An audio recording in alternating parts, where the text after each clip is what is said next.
Hey, hi, hope you're all doing so well. Last வீடியோவில் conception வரைக்கும் share பண்ணியிருந்தேன். So அதுக்கப்புறம் ரெஸ்ட் ஆஃப் த ஸ்டோரி வந்து இந்த வீடியோவில் ஷேர் பண்ணலாம் அப்படின்னு சொல்லிட்டு என்னோட மிஸ்டு பீரியட்ஸான டே அன்னைக்கு மார்னிங் வந்துட்டு நானே வீட்டில் ப்ரெக்னென்சி கிட்லாம் வாங்கி டெஸ்ட் பண்ணேன். So I got to see the two beautiful pink lines. அது பார்த்துட்டு சரியான ஹாப்பி அண்ட் அதை எடுத்துகிட்டே தான் நான் டாக்டர் கிட்ட போனேன். போனோன்னே அவங்க வந்து ஒரு பிளட் டெஸ்ட் பண்ண சொன்னாங்க. ஸோ அந்த பிளட் டெஸ்ட் வந்து ஹெச்சிசிஜி அப்படின்ற ஹார்மோன்ஸ் டிடெக்ட் பண்ணும். யூஸ்வலாக ப்ரெக்னெண்ட்டாக இருக்கிறவங்களுக்கு அந்த ஹார்மோன்ஸ் வந்து ஏறிட்டே இருக்கும். டே பை டே அந்த ப்ரெக்னென்சி க்ரோ ஆக ஆக பேபி க்ரோ ஆக ஆக அந்த ஹார்மோனும் வந்துட்டு இன்க்ரீஸ் ஆகிட்டே இருக்கும்.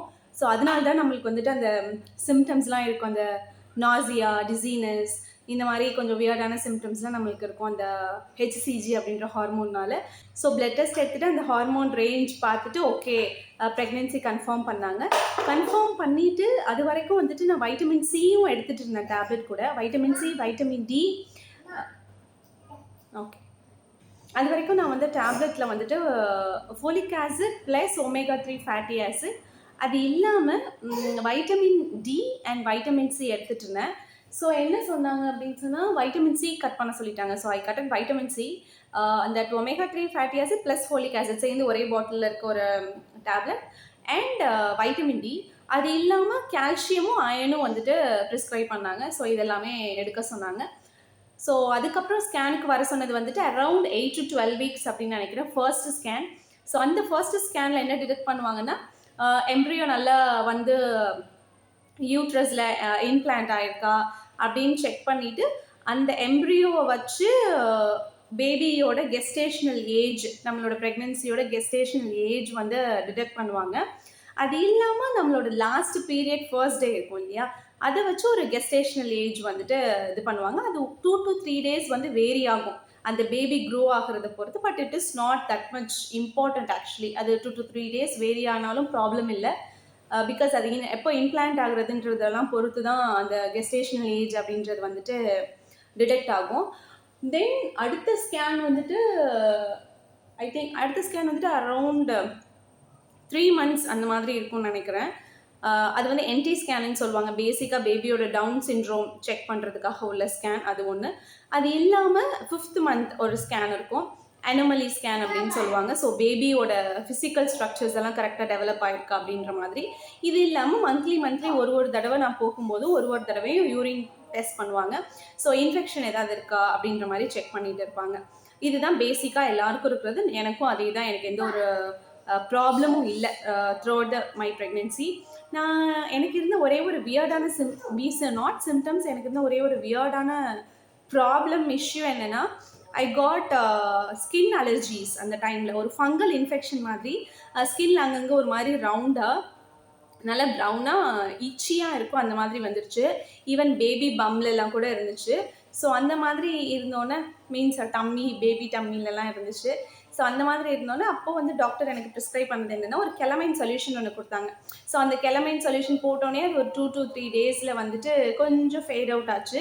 அதுக்கப்புறம் ஒரு 1 or 2 weeks கம்ப்ளீட்டாக அது வந்து டிஸப்பியர் ஆகிடுச்சு. அது ஒன்று தான் எனக்கு புதுசாக இருந்த மாதிரி இருந்தது, யாருமே சொல்லி கேள்விப்படாத மாதிரி இருந்தது. But later I came to know that touring pregnancy நிறைய ஸ்கின் ரிலேட்டட் ப்ராப்ளம்ஸ் வரும், நிறைய பேருக்கு வந்து பிக்மெண்டேஷன் அதிகமாகும். ஸோ இந்த மாதிரிலாம் அதுக்கப்புறம் தான் நான் கேள்விப்பட்டேன். ஸோ இப்படி தான் என்னோடய ப்ரெக்னென்சி ஃபுல்லாகவே போச்சு. அண்ட் அரவுண்ட் 7 or 8 month நம்ம வந்துட்டு ஒரு அகெயின் ஒரு பிளட் டெஸ்ட் கொடுக்கணும். அது வந்துட்டு சுகர் டெஸ்ட்டுன்னு சொல்லுவாங்க. நார்மலாக காலையில் போயிட்டு ஏஞ்சோன்னே நேராக போயிட்டு கொடுக்கணும். மீன்ஸ் ஃபாஸ்டிங்கில் த்ரூஅவுட் த நைட் ஃபுல்லாக நம்ம சாப்பிடாமல் இருக்கோம் இல்லையா, ஒரு 8 hours நம்ம ஃபாஸ்டிங்கில் இருந்துட்டு அந்த பிளட் டெஸ்ட் கொடுத்துட்டு சுகர் டெஸ்ட் பண்ணுவாங்க. So it is very important to analyse our sugar during the time of pregnancy. So இந்த மாதிரி தான் போச்சு. இட்ஸ் வெரி ஸ்மூத் அப்படின்னு தான் சொல்லுவேன். Around 7th month to 8th month அப்புறம் வந்துட்டு நான் ஷிஃப்டட் டு கவர்மெண்ட் ஹாஸ்பிட்டல் இங்கே கத்தாரில். From the private clinic I shifted to government hospital ஹம்மதில் பார்க்க ஆரம்பிச்சிட்டேன். அங்கே தான் நான் மந்த்லி செக்கப் போயிட்டு இருந்தேன். ஸோ அங்கேயும் தான் சேம் ப்ரொசீஜர், எந்த டிஃப்ரென்ஸும் கிடையாது. ஸோ இங்கே என்ன ஒரு விஷயம் அப்படின்னு சொன்னால், நம்ம ஊரில் 36 weeks ஆகிட்டாலே வந்துட்டு அது ஒரு ஃபுல் டர்மாக கன்சிடர் பண்ணுவாங்க. இங்கேயும் அப்படி தான், ஆல் அரவுண்ட் த வேர்ல்டு அப்படி தான். பட் ஆனால் என்னென்னா அவங்க ஒரு டேட் ஃபிக்ஸ் பண்ணிவிடுவாங்க. இது வரைக்கும் கூட பெயின் வரல அப்படின்னு சொன்னால் நீங்கள் இம்மீடியட்டாக வந்து அட்மிட் ஆகிடுங்க, இன்டியூஸ் பண்ணலாம் அப்படின்ற மாதிரி போயிடுவாங்க. அதுவும் எப்போனா ரொம்ப ஏர்லியாக பண்ணிவிடுவாங்க. ஆல்மோஸ்ட் அது ஒரு 38 week அந்த மாதிரி எல்லாமே பண்ணிவிடுவாங்க இல்லையா. அப்படி தான் நான் கேள்விப்பட்டிருக்கேன். ஐ டோன்ட் நோ ஏதாவது வேறு ஏதாவது ஹாஸ்பிட்டலில் இன்னும் கொஞ்ச நாள் வெயிட் பண்ணுறாங்களான்னு எனக்கு தெரியல. ஆனால் இங்கே எப்படின்னா கவர்மெண்ட் ஹாஸ்பிட்டலில் ஹம்மதில் சொல்கிறேன் நான், இங்கே வந்து ஆல்மோஸ்ட் 41 வீக் வரைக்கும் வெயிட் பண்ணுவாங்க பெயின் வருதா அப்படின்னு பார்க்குறதுக்காக. ஸோ அதுக்கப்புறம் தான் அந்த இன்டியூஸ் பண்ணுறதா இருந்தாலும் சரி, அவங்க வேறு ஏதாவது செக் பண்ணிவிட்டு வேறு ஏதாவது சி செக்ஷனாலும் சரி 41 வீக் வரைக்கும் ஃபுல்லாக வெயிட் பண்ணிட்டு தான் வந்து எதாக இருந்தாலும் ப்ரொசீட் பண்ணுவாங்க. ஸோ எனக்கும் அந்த மாதிரி தான் ஆச்சு. எனக்கு பெயினே வரல. ஸோ எந்த ஒரு சிம்டம்ஸுமே இல்லை. நார்மலாக நான் பாட்டுக்கு ஜாலியாக இருந்தேன். எல்லோரும் கேட்டுட்டு இருந்தாங்க, ஏதாவது சிம்டம்ஸ் இருக்கா, வலி வர மாதிரி இருக்கா, ஏதாவது ஒன்றும் இல்லை அப்படின்னு. 40 வீக் கம்ப்ளீட் ஆகிடுச்சு.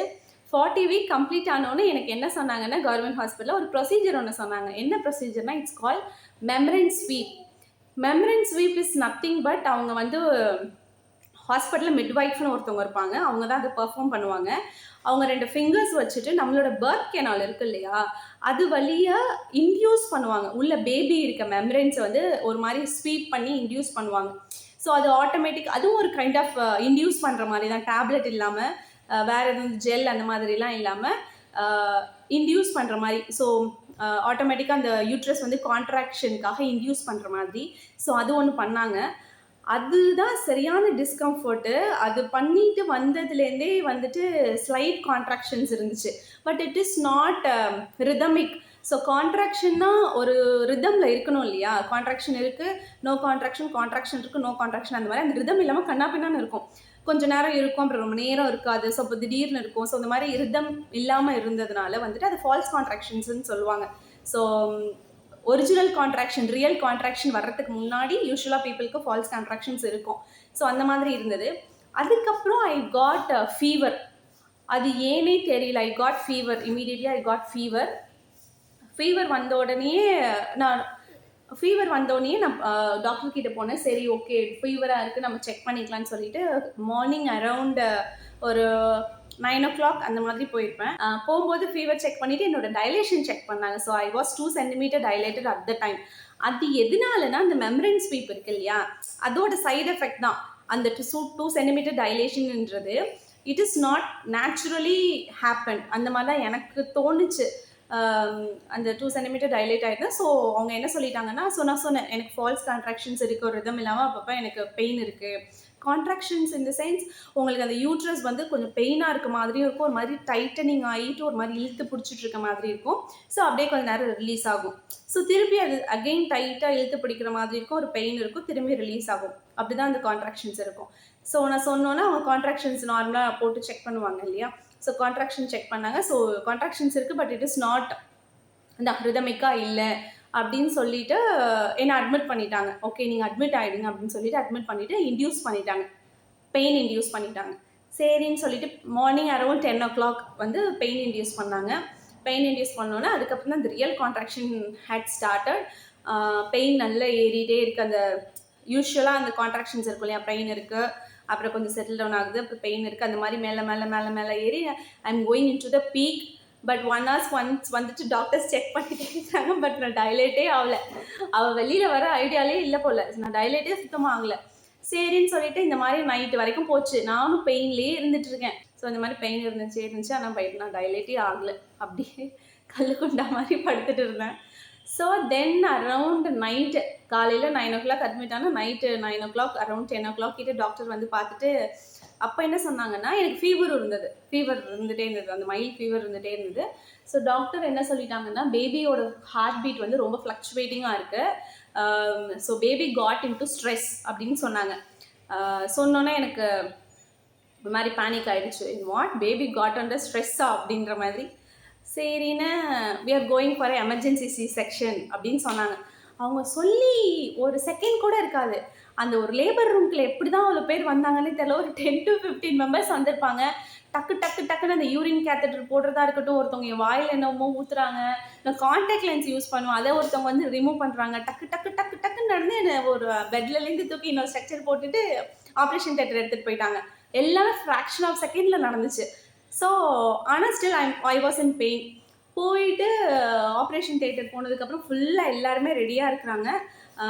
அந்த அனஸ்தீஷியா கொடுக்குறவங்களும் வந்துட்டு வெயிட் பண்ணிட்டு இருக்காங்க. She's a Malayali. அண்ட் வந்து ஆப்ரேட் பண்ணுற டாக்டருக்காக, சி செக்ஷன் பெர்ஃபார்ம் பண்ணுற டாக்டருக்காக எல்லோரும் வெயிட் பண்ணிட்டு இருக்காங்க. ஸோ ரொம்ப நேரம் வெயிட் பண்ணி அவங்க வரல அப்படின்னு சொன்னோன்னா என்ன ஆயிடுச்சுன்னா, அந்த அனஸ்தீஷியா கொடுக்குறவங்க வந்துட்டு அந்த ஆப்ரேஷன் தியேட்டர்லேயே இருக்கும் ஒரு மைக் ஒன்று இருந்தது, அதில் அனௌன்ஸ் பண்ணிட்டாங்க. லைக் வந்துட்டு இந்த சி செக்ஷன் பண்ணுறவங்க வந்து இந்த டாக்டர் வந்து ப்ரெசண்ட்டாக இல்லை அப்படின்னு சொன்னோன்னா அந்த டாக்டருக்கு கோவம் வந்துடுச்சு. அந்த சி செக்ஷன் பண்ணுறவங்களுக்கு அவங்க நேராக ஆப்ரேஷன் தியேட்டரில் வந்துட்டு அந்த அனஸ்தீஷியா கொடுக்குறவங்க கிட்ட சண்டை போடுறாங்க. நீங்கள் எப்படி சொல்லலாம், நான் வெளியில தான் வெயிட் பண்ணிட்டு இருக்கேன், நான் எப்படி இல்லைன்னு நீங்கள் சொல்லலாம்னு சண்டை போடுறாங்க. I think she is some other nationality, she is not an Indian. So இந்த மாதிரி சண்டை போட்டிருக்காங்க. I was literally in pain. I was like, இங்கே ஒருத்தி துடிச்சிட்டு இருக்கண்டா, சண்டையை நிறுத்திட்டு ஏதாவது ஒன்று பண்ணுங்க அப்படின்ற மாதிரி தான் எனக்கு இருந்தது. தென் அவங்க வந்து என்கிட்ட சொல்லிட்டாங்க, அந்த சி செக்ஷன் என்னால் பெர்ஃபார்ம் பண்ண முடியாதுன்னு சொல்லிட்டு அவங்க என்கிட்ட வந்து சொல்கிறாங்க. So sorry dear, I can't perform C section for you அப்படின்னு என்கிட்ட சொல்லிட்டு அவங்க வெளில போயிட்டாங்க, வாக் அவுட் பண்ணிட்டாங்க. ஐ வாஸ் லைக், என்னது எனக்கு பண்ண முடியாதா அப்படின்னு. So within 2 minutes, not even 2 minutes, another doctor வந்துட்டாங்க. இன்னொரு doctor, he is a Indian, வந்துட்டு இமீடியட்டாக ஸ்டார்ட் பண்ணிட்டாங்க. ஸோ எனக்கு வந்து அந்த 2 மாதிரி அனஸ்தீஷியா கொடுத்த எக்ஸ்பீரியன்ஸும் இருக்குது. ஒன்று வந்து உட்கார வச்சுருவாங்க, உட்கார வச்சுட்டு நம்மளை அப்படியே ஃபோல்ட் பண்ணிவிட்டு கொடுப்பாங்க பின்னாடி இந்த ஸ்பைனில். இன்னொன்று வந்து நம்மளை படுக்க வச்சுட்டு சைட்வேஸில் படுக்க வச்சுட்டு நம்மளை அப்படியே கேர்ள் பண்ணி மாதிரி கேர்ள் பண்ணி கொடுப்பாங்க. அது 2 செகண்ட் ப்ரெக்னன்சிக்கு எனக்கு அப்படி தான் கொடுத்தாங்க. ஸோ அனஸ்தீஷியா கொடுத்தோன்னே வந்துட்டு ஒரு ஸ்ப்ரே ஒன்று வச்சுருந்தாங்க. ஸ்ப்ரே அடிச்சு நம்மளை செக் பண்ணுவாங்க, சென்சேஷன் இருக்கா அப்படின்னு செக் பண்ணுவாங்க. அது ஒரு 5 minutes ஆகும். நம்ம கம்ப்ளீட்டாக வந்துட்டு நம்மளோட லோவர் பாடி தானே, நம்ம இடுப்புக்கு கீழே ஃபுல்லாகவே வந்துட்டு நம்ம ஆகுறதுக்கு ஒரு 5 minutes ஆகும். வித்தின் 5 minutes அவங்க சர்ஜரி இனிஷியேட் பண்ணிடுவாங்க. கை 2 ஸ்ட்ரைட்டாக இந்த மாதிரி வச்சு ஸ்ட்ரக்சரில் படுக்க வச்சுருவாங்க. நம்மளுக்கு ட்ரிப்ஸ் எல்லாம் போயிட்டு இருக்கும். ஸோ இந்த மாதிரி போயிட்டு இருக்கும்போது it's very quick process. Actually கேட்க போனால் டக்குன்னு ஆகிடும், டக்குன்னு கட் பண்ணி டக்குன்னு பேபி எடுத்து டக்குன்னு ஸ்டிச் பண்ணி எல்லாமே குயிக்காக நடந்துடுவாங்க. இதில் என்ன விஷயம்னா, பேபி வெளியில் வந்ததுக்கப்புறம் என்கிட்ட அவளை காட்டவே இல்லை. ஐ வாஸ் லைக், என்கிட்ட காமிக்கவே இல்லையே அப்படின்னு சொல்லிட்டு அவங்க என்ன பண்ணிட்டாங்கன்னா, அதான் பேபி ஸ்ட்ரெஸ்ல இருக்கான்னு சொன்னாங்க இல்லையா. ஸோ அவங்க வெளியில் எடுத்து அடுத்த செகண்ட் அவங்க NICU எடுத்துகிட்டு போயிட்டாங்க. அட்லீஸ்ட் எனக்கு அவளை காட்டிட்டு போயிருக்கலாம் அப்படின்ற ஒரு இது இருந்துச்சு. பிகாஸ் நம்ம அதுக்கு தானே அவ்வளோ நாள் வெயிட் பண்ணியிருப்போம். ஒரு 10 months-ஆ to see the baby face அப்படின்றத நம்மளுக்கு ஒரு ஃபர்ஸ்ட் திங்காக இருக்கும். அழுக சத்தம் மட்டும்தான் கேட்டுச்சு. பேபி வந்து NICU எடுத்துகிட்டு போயிட்டாங்க. அது எனக்கு ரொம்ப பேனிக்டாக இருந்தது. பிகாஸ் அவள் நல்லா இருக்காளா இல்லையா, எதனால NICU எடுத்துகிட்டு போனால், பிகாஸ் அதுக்கு முன்னாடி நான் அவேர் கிடையாது. இமீடியட்டாக பேபியை கொண்டு போய் NICUவில் வச்சுருவாங்க அப்படின்றது. பிகாஸ் அது ப்ரீடம் பேபிஸ் வைப்பாங்க அப்படின்றது மாதிரி கேள்விப்பட்டிருக்கேன். பட் ஆனால் இந்த எனக்கு அன்எக்ஸ்பெக்டட். ஸோ எனக்கு ஒரு மாதிரி ரொம்ப பயமாக தான் இருந்துச்சு. I was scared that time. So அவங்க இமீடியட்டாக வந்து என்னை சி செக்ஷன் முடிஞ்சோடனே ICU ஷிஃப்ட் பண்ணாங்க. நான் ICUவில் ஆஃப்டர் சி செக்ஷன் ICUவில் வந்துட்டு 2 hours இருந்தேன். 2 hours இருந்த டைம் ஃபுல்லாகவுமே 10 minutes-க்கு ஒன்ஸ் வந்துட்டு நம்மளை செக் பண்ணிகிட்டே இருப்பாங்க. நம்மளோட வைட்டல்ஸ் செக் பண்ணுவாங்க. விஷன்னால் நல்லா இருக்கா, இல்லை உங்களுக்கு ஒரு மாதிரி பிளரியாக இருக்கா கேட்பாங்க, ஹெட்ஏக் இருக்கா கேட்பாங்க. அண்ட் கொஞ்சம் கொஞ்சமாக வந்துட்டு நம்ம காலில் உள்ள நம்னஸ் வந்து ரெடியூஸ் ஆகுதா, திருப்பி நம்மளால் காலை நல்லா ஷேக் பண்ண முடியுதா அப்படின்ற மாதிரி செக் பண்ணாங்க. இன்னொரு என்ன விஷயம்னா, during the C section process in between எனக்கு வந்துட்டு ரொம்ப ஷிவர் ஆக ஆரம்பிச்சிது. அதுவும் நான் முன்னாடி கேள்விப்படல. ஸோ எனக்கு அதுவும் கொஞ்சம் ஸ்கேரியான விஷயமா இருந்துச்சு. எனக்கு தூக்கி போட ஆரம்பிச்சிச்சு. But it is very normal அப்படின்றது எனக்கு அப்புறம் தான் தெரிய வந்துச்சு. பிகாஸ் கட் ஓப்பன் இல்லையா, நம்ம ஆர்கன்ஸ் எல்லாமே நம்மளோட ரூம் டெம்பரேச்சருக்கு பிகாஸ் அந்த சி செக்ஷன் தியேட்டரில் ஃபுல்லாக AC, நல்ல சில்லுன்னு இருக்குது. ஸோ நம்ம பாடி, இன்டர்னல் பாடி வந்து ஆட்டோமேட்டிக்காக கட் ஓப்பனாக இருக்கும்போது அவுட் சைட் டெம்பரேச்சருக்கு டக்குன்னு அடாப்ட் ஆகிடும். ஸோ அந்த மாதிரி அடாப்ட் ஆகும்போது ஆப்வியஸ்லி நம்ம பாடி ரொம்ப சில்லுன்னு ஆகி நம்மளுக்கு ஷிவர் ஆக ஆரம்பிச்சிடும். ஸோ அதுவும் நார்மல் தான். நான் வந்து சொன்னேன், அந்த அனஸ்தீஷியா கொடுக்குறவங்க என் பக்கத்துலேயே நின்றுட்டு இருந்தாங்க. பின்னாடி நான் அவங்கக்கிட்ட சொன்னோன்னே அவங்க ஏதோ ட்ரிப்ஸ் போட்டுட்டு இருந்தது கட் ஆஃப் பண்ணாங்க. கட் ஆஃப் பண்ணிவிட்டு ஆஃப்டர் சி செக்ஷன் எனக்கு நல்ல ஒரு திக்கான ஒரு பிளாங்கெட் கொடுத்துட்டாங்க, நல்ல வார்மாக போத்திட்டு இருக்கிற மாதிரி. அண்ட் நம்மளோட அதோட பேர் எனக்கு என்னன்னு தெரியல, அதோட எக்ஸாக்ட் நேம் எனக்கு என்னன்னு தெரியல. நம்மளோட ஹேர் ட்ரையர் பண்ணுவோம் இல்லையா, அந்த ஹேர் ட்ரையரே கொஞ்சம் பெரிய சைஸில் இருந்தால் எப்படி இருக்கும் அந்த மாதிரி இருந்துச்சு. அதுலேருந்து சூடாக காற்று வந்துட்டு இருந்துச்சு. அது வந்து கால் கிட்ட வச்சுருந்தாங்க. ஸோ நம்மளை வார்மாக வச்சுக்கணும் அப்படின்றதுக்காக ICUவில் இருக்கும்போது, சி செக்ஷன் முடிஞ்சு ICUக்கு வந்ததுக்கப்புறம் ஆஃப்டர் 2 hours என்னை வந்துட்டு ICUலேருந்து நார்மல் வார்டுக்கு வந்து ஷிஃப்ட் பண்ணிட்டாங்க. அதுதான் என்னோட டெலிவரி எக்ஸ்பீரியன்ஸ். இதுக்கு மேலே நான் பேசிகிட்டு இருந்தேன்னா இந்த வீடியோ எவ்வளோ தூரம் போகுன்னு தெரில. என்னை விட்டால் நான் இன்னும் பேசுவேன். So rest of the things I will share with you in next video. Thank you. Bye bye.